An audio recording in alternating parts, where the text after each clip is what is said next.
Cœur et cœur unis, cherchez le repos dans le cœur de Dieu. Laissez flamboyer vos flammes d'amour envers le Sauveur. Lui, la tête, nous, ses membres. Lui, la lumière. Et nous, l'éclat. Lui, le maître. Nous, les frères. Il est à nous. Nous sommes à lui. Il est à nous. Nous sommes à lui. Venez, oh venez, vous, les enfants de la grâce, et renouvelez votre alliance. Jurez amour et loyauté à notre vainqueur du fond de votre cœur. Et si votre chaîne d'amour manque de fermeté et de force, oh,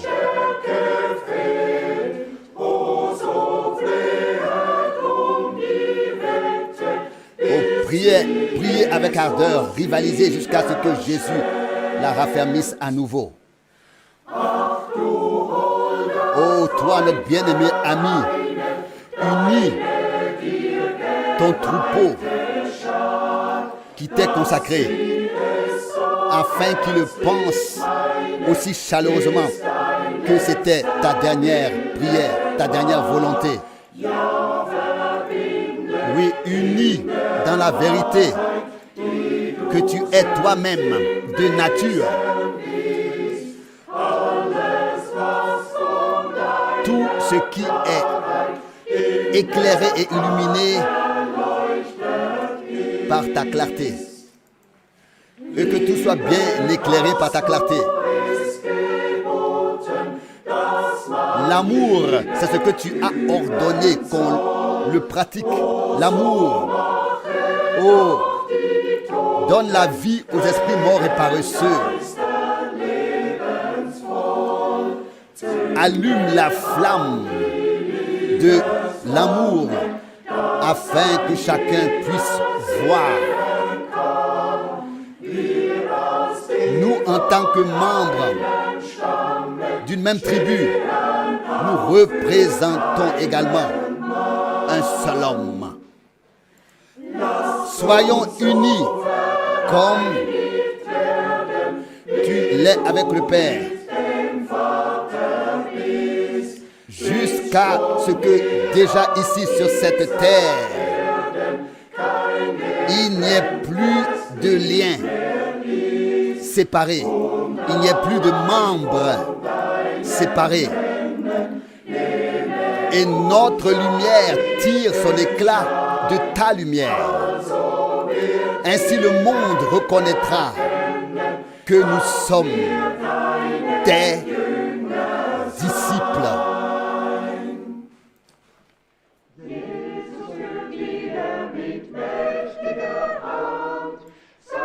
Jésus conduit son Église comme celui qui a la main puissante. Avec main puissante. Jésus conduit de nouveau à main puissante son Église à revenir dans son pays. Au lieu de pureté si claire, il la ramène de la confusion où elle était. Gloire à Dieu. Nous le chantons de nouveau. Gloire à Dieu pour toute sa fidélité. Louez Jéhovah avec des cantiques célestes. Que ce chant retentisse avec joie en Sion. Jésus nous revêt pour la sainte guerre. Tous les rachetés et les conduit à la victoire. Écoutez ce cantique de victoire et de joie. Regardez, voici le troupeau qui revient à Sion. Gloire à Dieu. Nous chantons de nouveau. Gloire à Dieu pour toute sa fidélité. Louez Jéhovah avec des cantiques célestes de joie qui retentissent en Sion.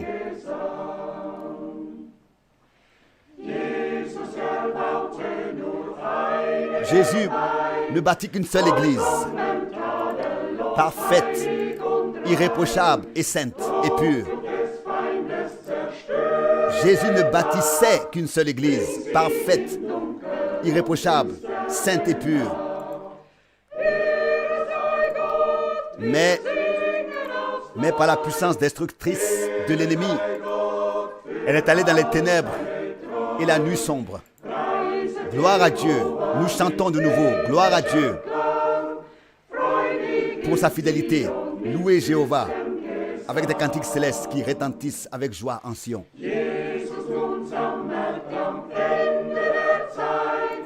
Jésus rassemble maintenant à la fin des temps tous les siens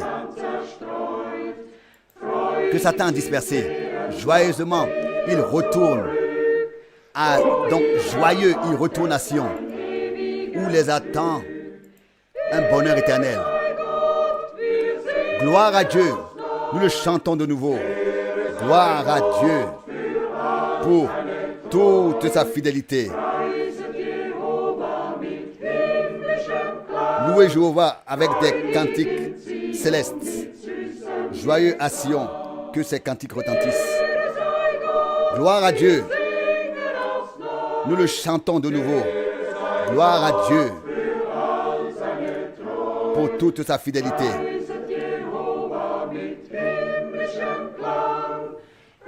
Louez Jéhovah avec des cantiques célestes.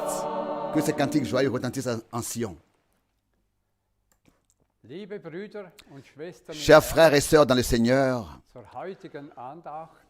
pour la réunion d'aujourd'hui avec le frère Franck de Zurich, nous saluons tous. Nous saluons tous les frères et sœurs dans le monde entier, tous les frères et sœurs dans la foi du monde entier, au nom précieux de notre Seigneur Jésus-Christ. Que le Seigneur soit loué et remercié de ce que nous pouvons encore vivre. Dans le temps de grâce, nous avons encore libre accès au trône de la grâce. En un instant, tout peut changer. Et le trône de la grâce peut devenir le trône du jugement. Des personnes peuvent aussi être soudainement retirées de la vie. C'est le cas de Dieter Johann qui est parti en février. Un cher frère, un fidèle combattant du Christ n'est plus et manque dans nos rangs. Il était prêt à rencontrer le Seigneur et peut maintenant voir ce qu'il a cru. Oh, comme nous pouvons être reconnaissants de pouvoir croire de tout cœur à la sainte parole de Dieu, afin de faire partie de ceux qui attendent le Seigneur. Le Seigneur fidèle nous a appelés à sortir,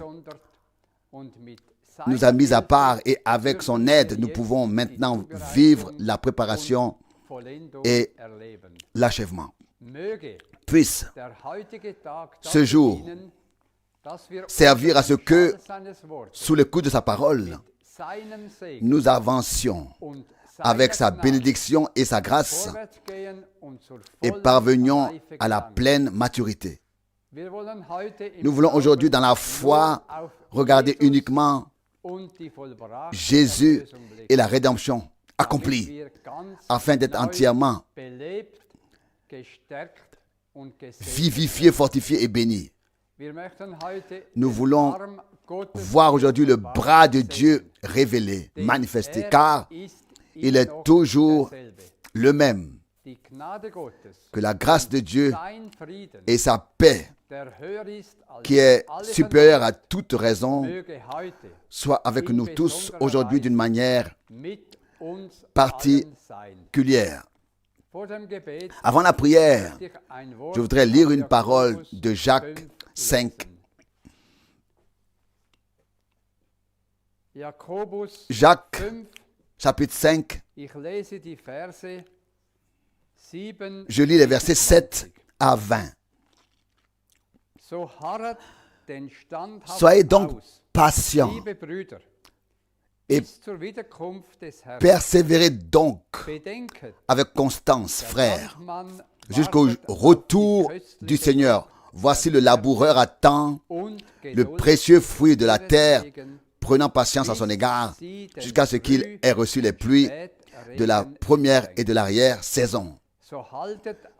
Vous aussi soyez patients, affermissez vos cœurs, car le retour du Seigneur est proche. Ne soupirez pas les uns contre les autres, frères, de peur d'être jugés. N'oubliez pas, le juge est à la porte. Frères, prenez pour modèle de souffrance et d'endurance, de patience, les prophètes qui ont parlé au nom du Seigneur.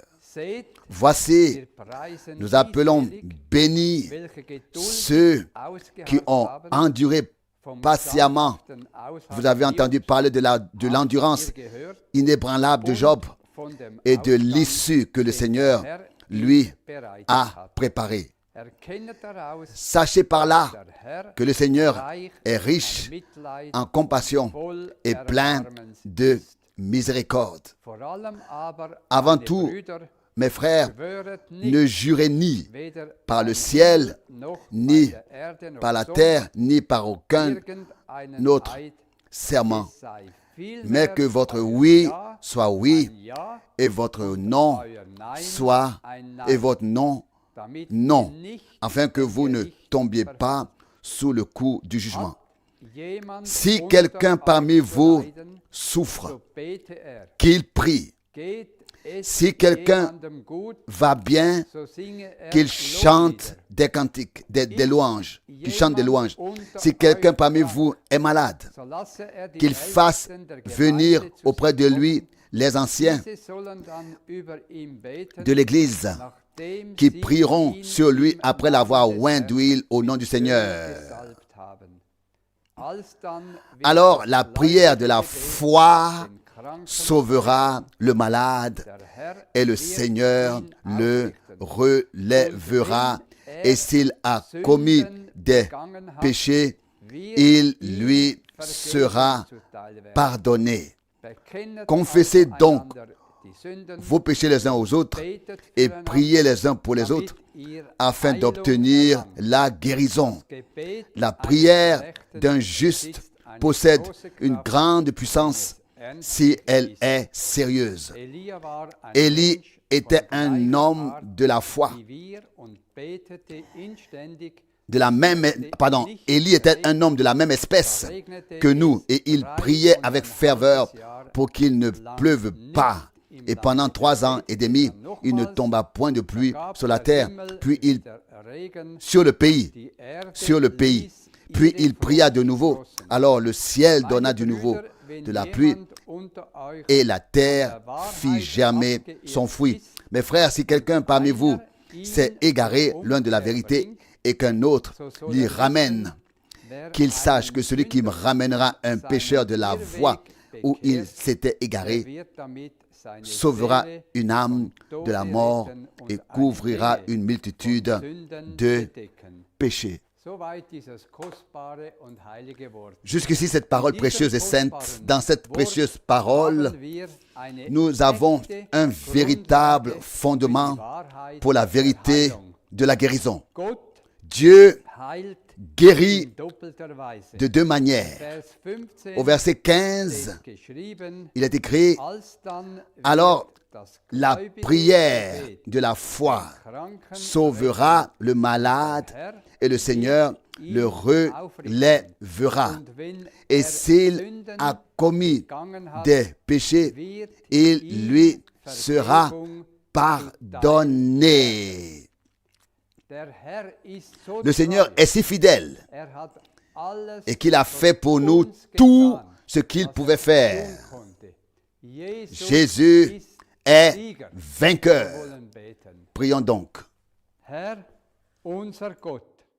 Aus der Tiefe unserer Herzen danken wir dir für den heutigen Seigneur notre Dieu, du fond de nos cœurs, nous te remercions pour ce jour de grâce particulier, pour un autre jour de salut, de préparation à ta venue glorieuse. Seigneur, Tu as fait de grandes choses toutes ces années, en particulier en ce lieu. Et nous sentons que tu as encore beaucoup plus en réserve pour nous. Ô Dieu, ton retour est imminent. Aide-nous à affermir nos cœurs. Donne-nous la puissance et le courage pour croire, de rester ferme et de persévérer patiemment. Que l'Esprit de Dieu vienne sur nous tous. Aujourd'hui, nous voulons tout apporter sous le sang de l'agneau afin que toutes les puissances ennemies prennent la fuite. Nous voulons t'honorer par la foi et l'obéissance. Seigneur, tu connais nos soucis, nos besoins et nos difficultés. Tu connais les désirs de notre cœur. Et nous te remercions de ce que nos prières et notre cri de détresse soient exaucés.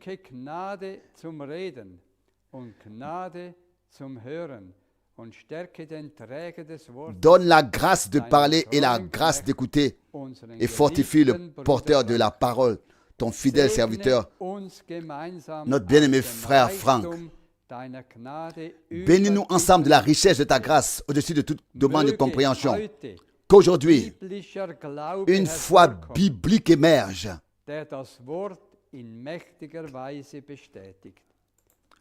pour te permettre de confirmer de manière puissante ta parole. À toi seul le vrai Dieu revienne tout honneur, toute louange, tout remerciement et toute adoration au nom saint de Jésus. Amen. Amen. Chers frères et sœurs, je voudrais moi aussi vous saluer très très chaleureusement de Zurich et vous souhaiter à tous de tout cœur les riches bénédictions de Dieu. Que tous ceux qui ont écrit leur email et envoyé leurs salutations soient également bénis. L'émission d'aujourd'hui est en effet consacrée à un thème particulier, à savoir l'ouverture des 7 sceaux. Mais tout d'abord, nous sommes reconnaissants pour la parole d'introduction que frère Baumgartner a lue.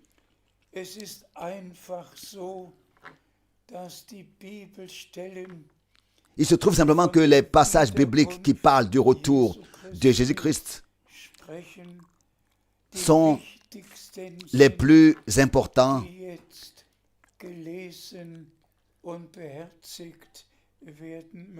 et qu'ils doivent être lus et pris en compte maintenant. Nous regardons également dans le monde et prenons conscience de tout ce qui se passe, en particulier en Russie et en Ukraine. Quelle douleur, quelle souffrance. Des milliers et des milliers de familles sont déchirées. Combien de morts? Pourquoi faire? Mais que peut-on dire à ce sujet? Il est en effet écrit qu'au temps de la fin, il y aura des guerres, des tremblements de terre, des famines, des temps coûteux qui se produiront, et tout cela se passe vraiment sous nos yeux, en particulier aussi le changement climatique. Oui, mais pas seulement le changement climatique, le changement de l'humanité aussi. Ils veulent faire de femmes des hommes, d'hommes des femmes. Désormais, il ne faut plus s'adresser, ces gens ne doivent plus être adressés par très honorables mesdames et très honorables messieurs. Désormais, on ne peut s'adresser. Désormais, on ne s'adressera plus qu'à madame et monsieur comme ça, très honorables tous. C'est ainsi qu'il faut désormais s'exprimer. On ne doit plus s'adresser aux hommes et aux femmes, mais à très honorables tous, ou chers tous. On ne sait plus ce que l'on peut ou doit dire à propos de tout. Mais l'Écriture s'accomplit sous nos yeux. Mais notre attention se porte principalement sur ce qui concerne l'Église, sur les promesses que le Seigneur nous a faites.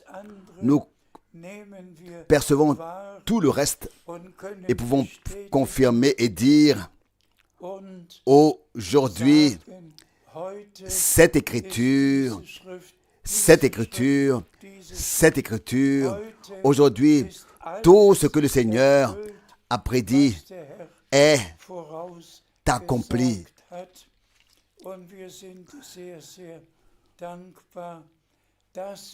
Et nous sommes très très reconnaissants de pouvoir vivre à cette époque. C'est vraiment la fin de la fin des temps, la dernière étape avant le retour de Jésus-Christ, notre Seigneur. Et nous revenons maintenant encore brièvement sur 2 versets de la parole que nous venons de lire afin de nous rendre compte du sérieux de ce dont il s'agit en effet maintenant. Lisons encore les 2 versets de Jacques 5. S'il te plaît, nous lisons de Jacques 5, le verset 7 et 8. Jacques 5, versets 7 et 8. Soyez donc patients et persévérez donc avec constance, frères, jusqu'au retour du Seigneur.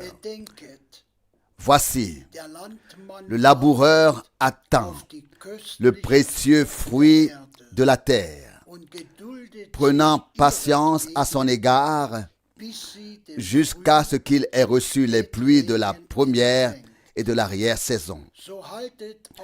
Vous aussi soyez patients. Affermissez vos cœurs, car le retour du Seigneur est proche. Remerciez soit le Seigneur de ce qu'il nous rend attentifs à rester fermes et persévérer, à rester fidèles, car celui qui persévère jusqu'à la fin sera couronné. Tous les croyants ont attendu le retour du Seigneur au cours des 2000 ans et tous ont compté sur le retour du Seigneur. Mais Dieu a un calendrier et tout se déroule selon ce calendrier. Nous savons tous que dans l'Ancien Testament, il y a eu en tout 4000 ans d'Adam à Christ. Et nous avons maintenant 2000 ans du Nouveau Testament. Et il ne reste plus que le 7e millénaire. Et alors, le temps s'arrête et l'éternité commence.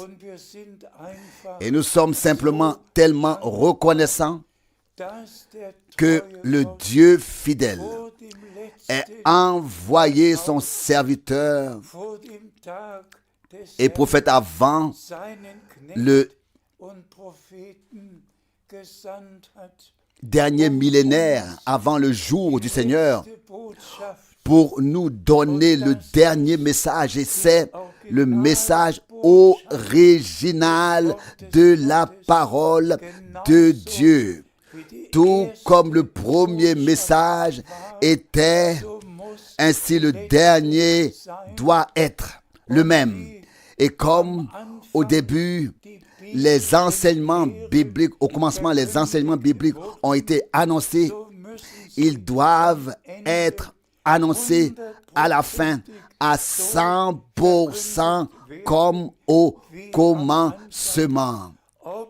Qu'il s'agisse de la chute de l'homme, qu'il s'agisse des thèmes bibliques, notamment sur la divinité, sur le baptême, sur le souper, sur la première résurrection, sur la deuxième résurrection. Toutes ces vérités bibliques doivent être annoncées dans l'original, dans sa forme, dans leur forme originale. Et c'est pour cela que Dieu a pu utiliser frère Branham pour nous annoncer à nouveau la parole dans sa forme originale. Car c'est bien ce qui est écrit dans Matthieu 17. Il remettra toutes choses en place. Il rétablira toutes choses. Tout comme Élie prit les 12 pierres et reconstruisit l'autel du Seigneur, et que le peuple de Dieu dut prendre une décision de savoir qui il voulait servir. C'est ce qui s'est passé à notre époque. L'enseignement des 12 apôtres, avec lequel l'Église du Nouveau Testament est couronnée et bâtie sur le fondement, ou alors est édifiée sur le fondement des apôtres et des prophètes, sans interprétation, sans explication, simplement croire comme l'Écriture le dit. Alors, frères et sœurs bien-aimés, disons-le encore une fois, il fallait le souligner. Persévérer jusqu'au retour du Seigneur. Et avez-vous remarqué que dans les deux versets, il y a le mot retour. C'est simplement tellement important parce que nous sommes maintenant arrivés juste avant le retour de Jésus-Christ. Nous devons nous dire les uns aux autres: soyez patients, persévérez, faites confiance au Seigneur. Ne soyez pas impatients, mais dites au Seigneur: je veux être prêt pour ta venue. Je crois que tu reviens et que tu reviens dans notre temps. Et je veux être de ceux qui seront prêts quand tu reviendras. Mais encore une fois, qu'il soit insisté sur ce point. Persévérez comme les prophètes ont persévéré, comme Job a persévéré, jusqu'à ce que Dieu lui avait promis s'accomplisse. Il a pu dire alors qu'il était assis sur le tas de cendres: je n'ai pas peur, je sais que mon Rédempteur vit. l'épreuve la plus dure s'est abattue sur lui. Toute sa famille a été brisée. Une mauvaise nouvelle après l'autre. Et pourtant, il est resté fidèle. Si nous regardons aujourd'hui dans les maisons et les familles des croyants, les besoins sont partout. Mais, et partout, il y a des détresses. Mais soyez sûrs de cela. Et dites, je sais que mon Sauveur est vivant. Je sais que j'appartiens à l'Église épouse. Vous le savez tous. Et nous allons aujourd'hui nous pencher brièvement sur ces deux choses.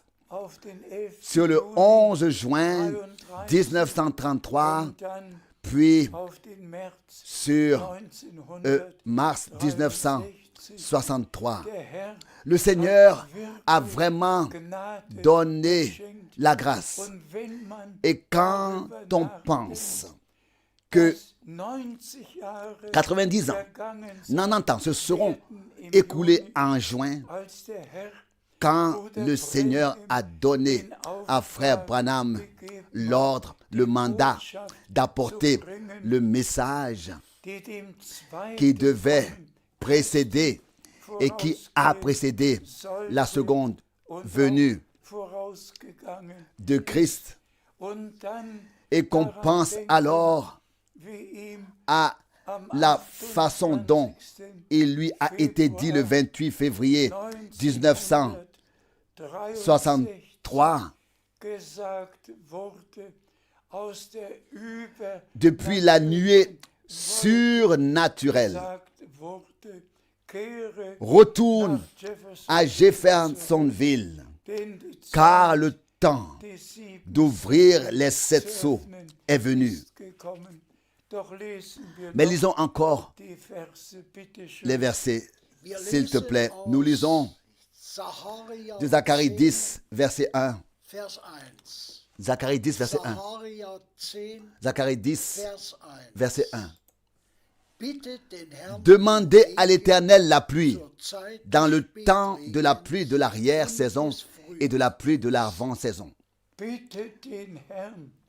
Demandez au Seigneur, frères et sœurs. Nous ne devons pas seulement parler de la pluie de l'avant et de la pluie de l'arrière-saison, ou bien alors prêcher à ce sujet. Nous devons demander personnellement que cette pluie-là, la pluie de l'avant et de l'arrière-saison, ne tombe pas seulement, mais qu'elle tombe sur nous, que nous soyons fécondés. On a pourtant, et que nous portions du fruit. On a pourtant fait une comparaison tout à fait normale et naturelle de la manière dont la pluie féconde le champ. Imaginez qu'il n'y ait pas eu de pluie. Il n'y aurait pas eu non plus de récolte. La pluie est nécessaire pour rendre la terre fertile, pour qu'elle puisse être semée.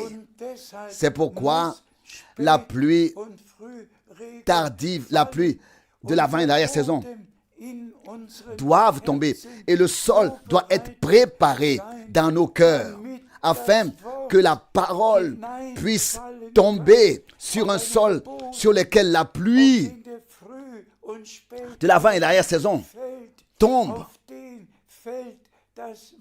C'est sur lui que tombe la parole pour ce temps et que s'accomplit ce que le Seigneur a dit et a promis.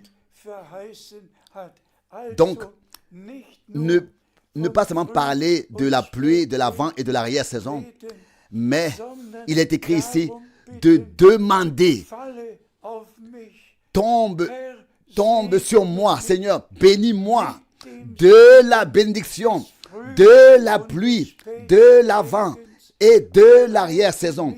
Prépare-moi ainsi, prépare le sol de mon cœur pour que ta parole de promesse puisse y tomber et porter du fruit et que ce que Dieu a promis puisse alors s'accomplir. Ah, que le Seigneur fasse en sorte que cette précieuse parole que le frère Baumgartner nous a lue, tirée de l'épître de Jacques, nous poursuive tous et qu'elle demeure avec nous jusqu'au retour du Seigneur. Nous poursuivons notre lecture. Nous lisons de 1 Jean chapitre 2, 1 Jean chapitre 2 verset 28. 1 Jean chapitre 2 verset 28. Et justement, maintenant, petits enfants, demeurez en lui, afin que lorsqu'il se manifestera, nous puissions avoir une joyeuse assurance et que lors de son retour, nous n'ayons pas à reculer devant lui dans la honte.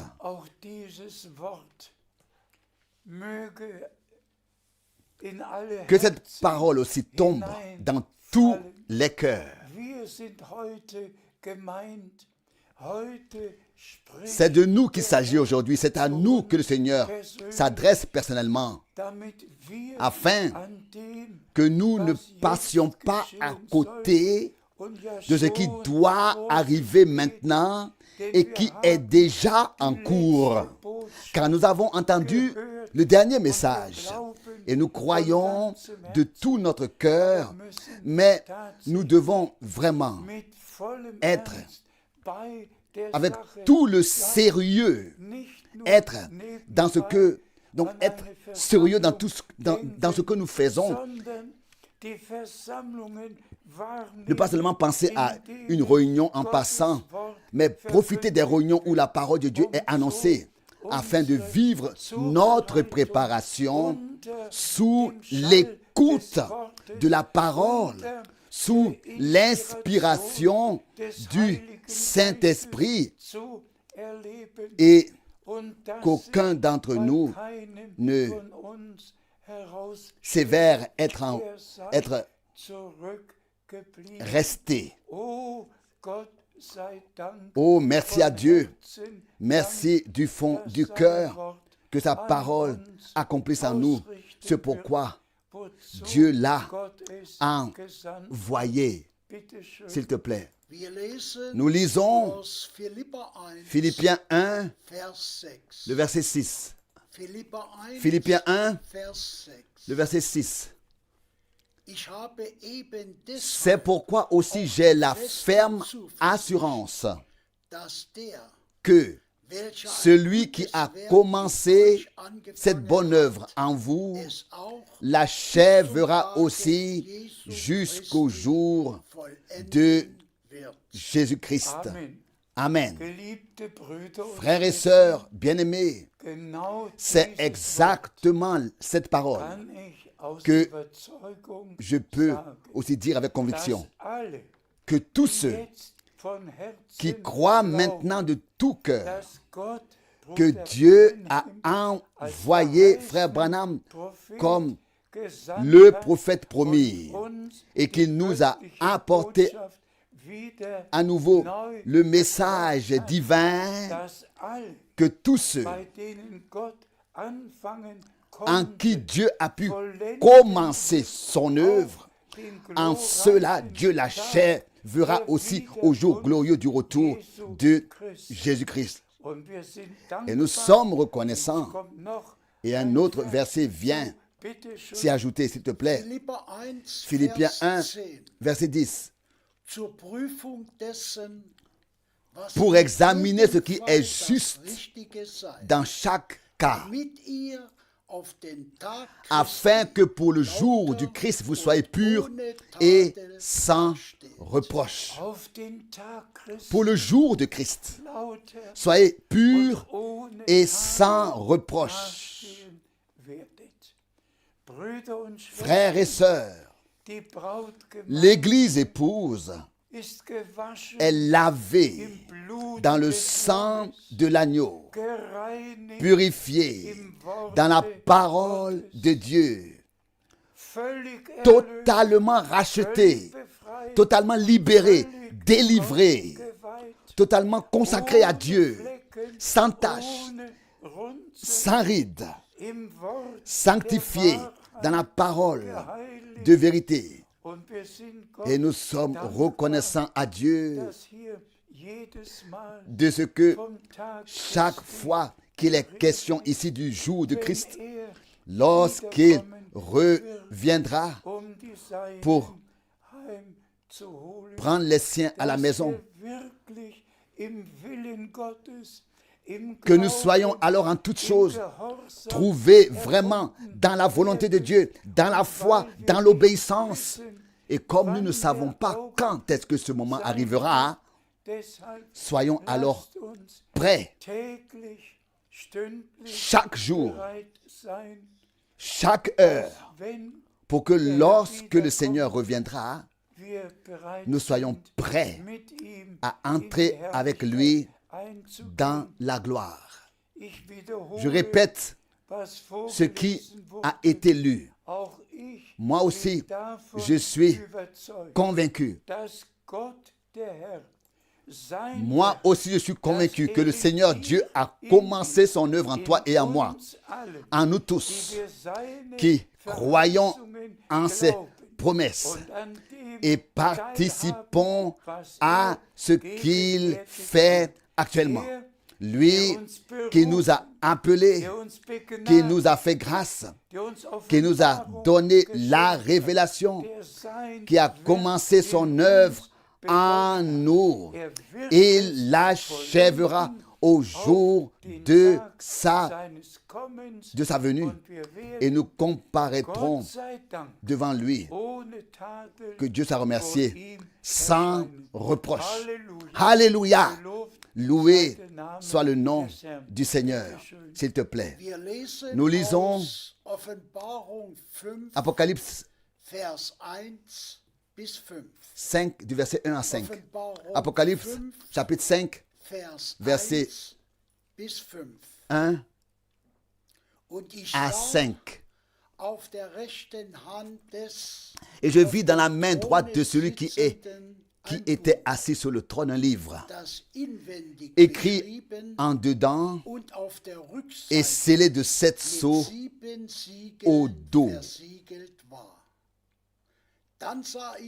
Puis je vis un ange puissant qui criait d'une voix forte: Qui est digne d'ouvrir le livre et d'en délier ses sceaux? Mais personne dans le ciel, ni sur la terre, ni sous la terre, n'a pu ouvrir le livre et voir son contenu. Alors je pleurais à haute voix, parce que personne ne fut trouvé digne d'ouvrir le livre et de voir son contenu. Mais l'un des anciens me dit: Ne pleure pas. Voici que le lion de la tribu de Juda, la racine de David, a vaincu pour ouvrir le livre et ses 7 sceaux. Remerciez soit le Seigneur. Frères et sœurs, bien-aimés dans le Seigneur, j'ai sur le cœur de ne dire que quelques paroles à ce sujet, quelques mots à ce sujet. Nous sommes maintenant en mars, et il y a exactement 60 ans, du 17 au 24 mars 1963, frère Branham, sur instruction divine, a prêché sur les 7 sceaux. Frères et sœurs, j'étais encore avec frère Branham peu de temps auparavant et il m'a dit qu'il devait aller en Arizona et que là, il lui serait donné une instruction sur ce qui doit arriver. Et vous savez tous ce qui s'est passé. Il y est allé et c'est arrivé. Cela s'est passé le 28 février 1963, lorsque la nuée surnaturelle que tout le monde connaît est descendue. Une puissante tempête, un orage. Le tonnerre a retenti, les éclairs se sont abattus, les cimes des arbres sont tombées. Mais ensuite, il y eut un doux murmure et le nuage surnaturel s'inclina, descendit. Tous les autres nuages avaient disparu. Il n'y avait plus que le nuage surnaturel sous le ciel bleu. Et frère Branham se tenait là, sur la montagne. Et c'est là qu'il lui a été dit, à partir de ce nuage surnaturel dans lequel il a été enveloppé, retourne à Jeffersonville, car les 7 sceaux seront ouverts. Frères et sœurs, j'ai été témoin de tout cela. J'ai vu les arbres et la cime des arbres brisés. J'ai été témoin de tout ce qui s'est passé par le ministère de frère Branham depuis 1955. Et je suis reconnaissant à Dieu du fond du cœur. Mais c'est là que le point important arrive. Cet événement était d'une telle importance. Nous l'avons en effet lu dans Apocalypse 5. Personne dans le ciel et sur la terre n'était digne de prendre le livre. Aucun prophète, aucun apôtre, personne n'en était digne. Mais le lion de la tribu de Juda a vaincu. Et l'agneau qui s'est laissé égorger, l'agneau. Et je suis si reconnaissant à Dieu que le terme agneau soit écrit 21 fois dans les chapitres de l'Apocalypse. Car c'est dans l'agneau de Dieu que s'est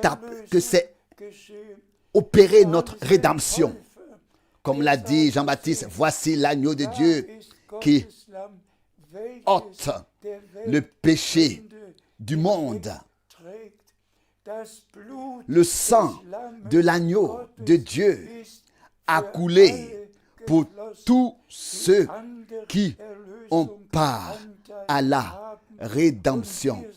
Et nous sommes les brebis de Dieu, le troupeau de sa main. Et lui, il est le bon berger. Mais réfléchissez, chers frères et sœurs, 2000 ans sont passés. Et puis, il y a un 28 février 1963. Et puis, il y a un mars 1963 qui sont arrivés, où le livre a été ouvert, où les sceaux ont été révélés, où ce qui est écrit dans Apocalypse 5 s'est accompli. Et frères et sœurs, je suis tellement reconnaissant à Dieu. J'ai en effet traduit en allemand le livre original sur les 7 sceaux, mais ensuite j'ai écrit un livre et j'ai classé tout ce que frère Branham avait à dire sur les 7 sceaux. Et il est disponible à tous. Tout le monde peut l'avoir. Si nous y réfléchissons, à notre époque, maintenant, avant le retour de Jésus-Christ, et si nous pouvons nous rappeler encore une fois que nous devons prendre patience, persévérer jusqu'au retour de Christ. 60 ans se sont écoulés. Et maintenant, nous disons et demandons combien de temps cela va-t-il encore durer. Je peux vous le dire au jour près combien de temps cela durera. Jusqu'à ce que le dernier à faire partie de l'Église épouse se soit ajouté et que le nombre soit total, complet. C'est alors que l'époux viendra chercher son épouse. Et ce moment est à notre porte.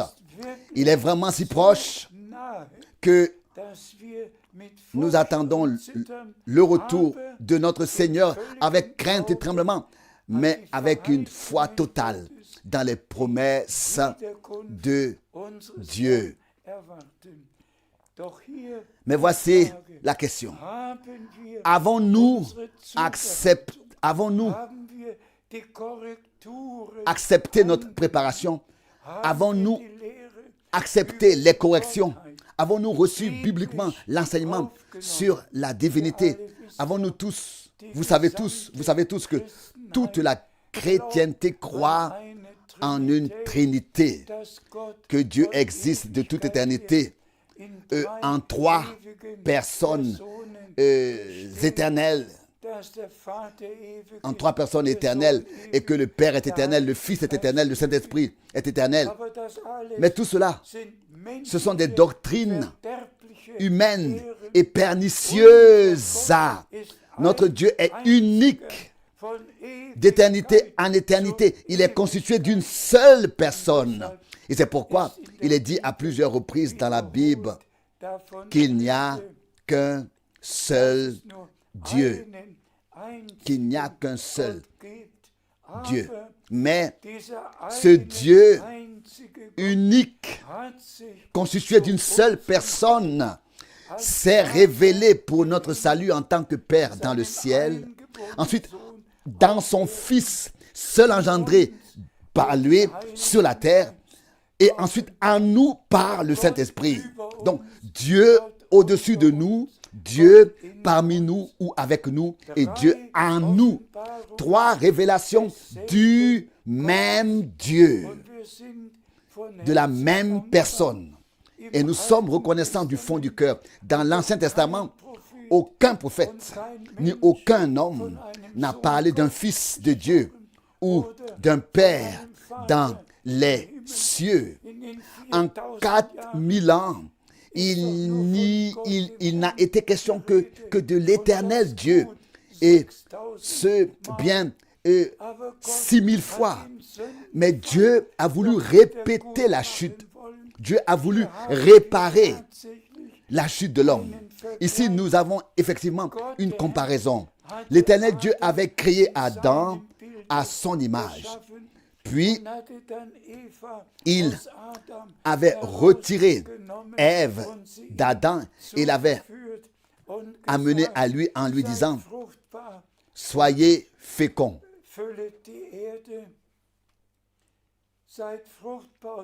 Soyez féconds et remplissez la terre, soyez féconds et multipliez-vous. Oui, et que s'est-il passé avant qu'Adam ait pu faire ce qui lui avait été ordonné? Le serpent est venu et a séduit Ève. Et c'est pourquoi Caïn ne figure pas une seule fois dans le registre généalogique en tant que fils d'Adam. Et pourtant, les Saintes Écritures nous disent d'où il est venu et d'où il était. Et Dieu a vu avec douleur, avec une grande douleur dans le jardin d'Éden, son humanité créée. Adam et Ève tombés dans la transgression.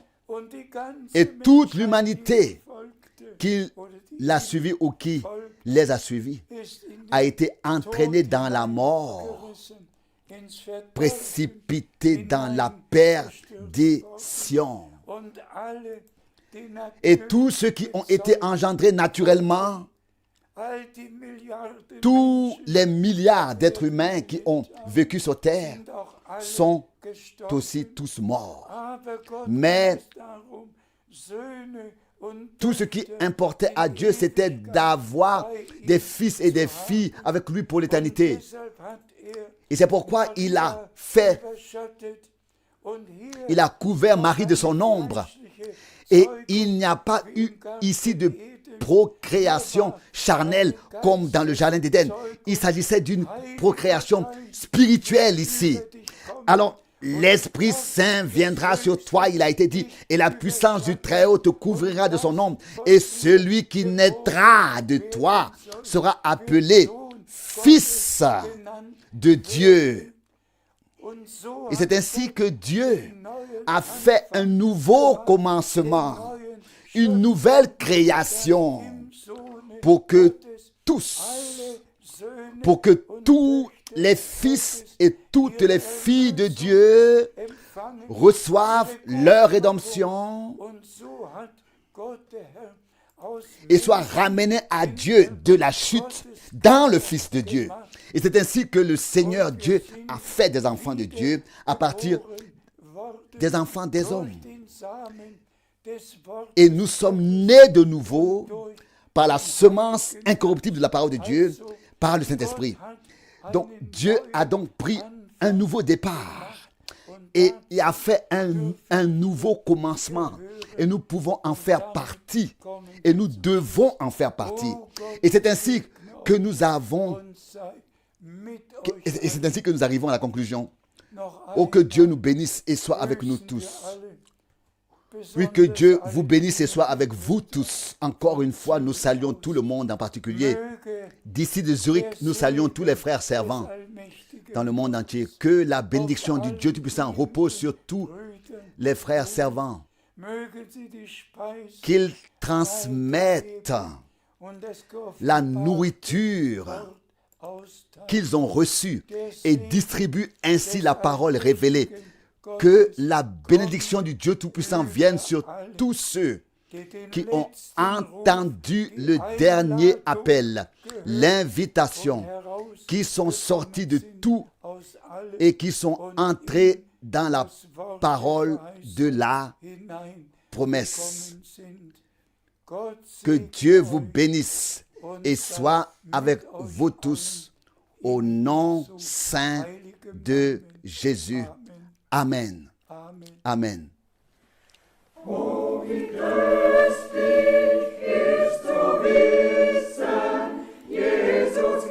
comme c'est précieux de savoir, Jésus-Christ s'est donné à moi. Il a déchiré la lettre de condamnation, l'a effacée. Que lui soit pour moi tout. Proche de Jésus, proche de Jésus. Dans sa présence, c'est déjà le ciel sur terre. Quand,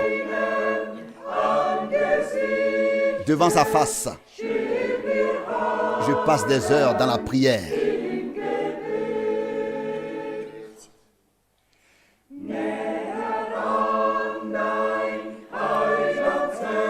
Proche de ton cœur de sauveur, sois ma solution jour après jour.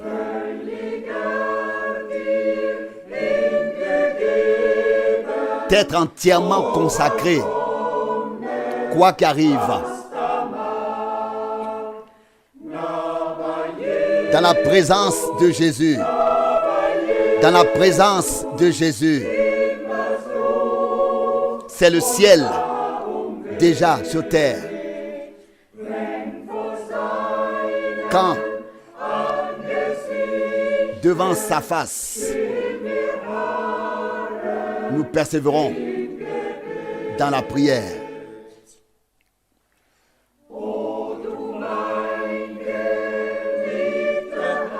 Oh, toi, mon bien-aimé Sauveur, délivre-moi de mon moi, pour que ce que je fais et ce que je veux reflète ta nature proche de Jésus. Dans sa présence, c'est le ciel déjà sur terre. Quand devant sa face, nous persévérons tranquilles dans la prière.